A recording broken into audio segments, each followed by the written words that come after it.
À l'avènement de ce pouvoir, il y a eu une alliance entre le FCC Cash, que j'ai décrit tout à l'heure. Les premières personnes à tirer sur cette alliance, n'était-ce pas l'Église catholique?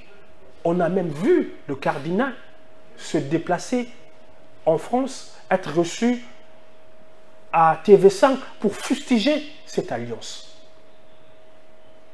Mais eux qui disent faire preuve de cohérence étaient les premiers à aller s'acoquiner, permettez-moi l'expression, avec M. Kabila. Et M. le cardinal Ambongo de dire, d'ailleurs, cette phrase me revient toujours, vous avez mon soutien inconditionnel, toi et ton mari, parlant à l'ex-première dame. Olive Lémé. Ce Kabila qui était médiocre, ce Kabila que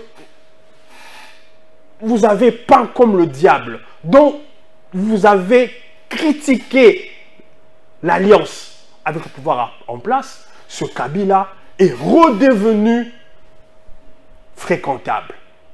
À tel point qu'ils ont fait ensemble avec M. Katumbi une alliance appelée Bloc Patriotique. C'est pour dire que on se perd beaucoup avec ce que veut et cherche la Senko. Ne craignez-vous pas en même temps, s'il vous plaît, en même temps, ils ont été partout pour dire que ce pouvoir préparait un glissement, que le glissement n'est pas tolérable, que le glissement n'est pas acceptable. Grande a été ma surprise de voir M. Donatien Tcholé dire que oui, même un glissement de quelques...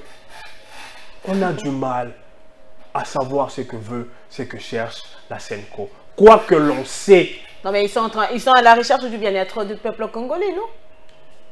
C'est l'église au milieu du village. Non, cette expression est une expression bateau. L'église n'est pas au milieu du village, elle ne l'a jamais été, elle est encore moins davantage. Parce qu'une église, si cette église est au milieu du village, quand on a entendu certains députés s'en prendre à ces tribus, un député a dit clairement que Balou Batoko côté la bango. Cette église au milieu du village aurait dû s'empresser pour condamner cela. Cette église au milieu du village aurait dû s'empresser pour appeler à l'apaisement. Bien au contraire. Est-ce que réellement le 20 décembre, les Congolais iront devant les urnes? La volonté clairement exprimée et affichée par le président de la CENI qui en fait une question de principe laisse à croire, à penser qu'il y aura élection le 20 décembre. Le pouvoir en place ne veut pas d'un dialogue, contrairement aux fausses informations.